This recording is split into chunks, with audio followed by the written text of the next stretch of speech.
ৰাম ৰাম মেজি জুইত আজি আমি হায়দৰাবাদত মেজি জুই আজি জ্বলাইছো জয় হৰি বোলা জয় ৰাম বোলা জয় ৰাম বোলা এই আমাৰ কোম্পানীতে কোৱা হৈছে কমফে আজিয়ে জ্বলাই দিয়া আছে আগতীয়াকৈ আমি মাঘৰ বিহুৰ শুভেচ্ছা সকলোলৈকে থাকিল ভৱিষ্যতে যাতে সকলোৱে মিলি জুলি এসাঁজ খাই মেলি থাকক ধন কাজিয়া আঁতৰি যাতে সকলো পৰিয়ালটিলে সুখৰ বাৰ্তা আহে যেন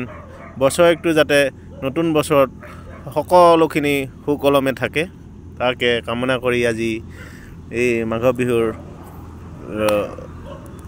গোটেই মেজিৰ আমাৰ যি ভাগ মানে যেনেকৈ পাতিব লাগিছিল তেনেকৈ পোৱা নাই আমি এনেই সৰু সুৰাকৈ বনভোজস্থলীত আজি এনেকৈ পাতিছোঁ আৰু যি পাৰিছোঁ থুলমূলকৈ জয় হৰি বোলা জয় ৰাম বোলা জয় হৰি বোলা